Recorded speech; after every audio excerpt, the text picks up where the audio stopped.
Punjab information technology board के programme ई रोजगार की धूम दुनिया भर में जा पहुंची। DGPI-TV साजिद लतीफ की काविशें रंग ले आईं। वजीर आजम पाकिस्तान ने पाकिस्तान भर में ई रोजगार प्रोग्राम के तहत सेंटर्स खोलने की मंजूरी दे दी। वफाकी वजीर बराए science and technology Fawad Chaudhry का कहना है कि वजीर आजम इमरान खान भारत के लिए पाकिस्तान की फिजाई हदूद और जमीनी रास्ते मुकम्मल तौर पर बंद करने पर गौर कर रहे हैं।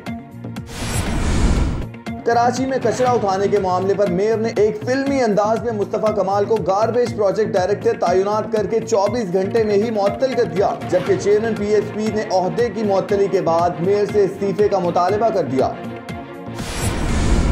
बहावलपुर DHA के बिजनेस इवेंट में लाहौर NZ के चीफ एग्जीक्यूटिव मलिक नसीर ने मेला लूट लिया। बेस्ट परफॉर्मेंस के बायस एडमिनिस्ट्रेटर ब्रिगेडियर महमूद ने बिजनेस अचीवमेंट अवार्ड से NZ के चीफ एग्जीक्यूटिव मलिक नसीर को नवाज दिया। Fantastic T, Kashmiri T. Boxer Aamir Khan का अभिनंदन का नाम लिए बगैर चाय पकड़कर भारत पर तंज। पाकिस्तानी निजात बरतानवी बॉक्सर आमिर खान ने कश्मीरी चाय को उम्दा करार दे दिया।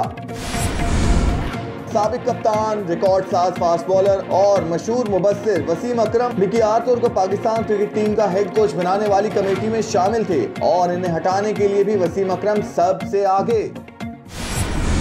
Director general Lahore development authority Mohammad Usman Muazzam का LD ऑफिस का अचानक दौरा। ऑफिस में 100 से ज्यादा अफसरान की गैर हाजिरी पर आग बगोला हो गए। गैर हाजिर अफसरान के खिलाफ सख्त कार्रवाई का हुक्म।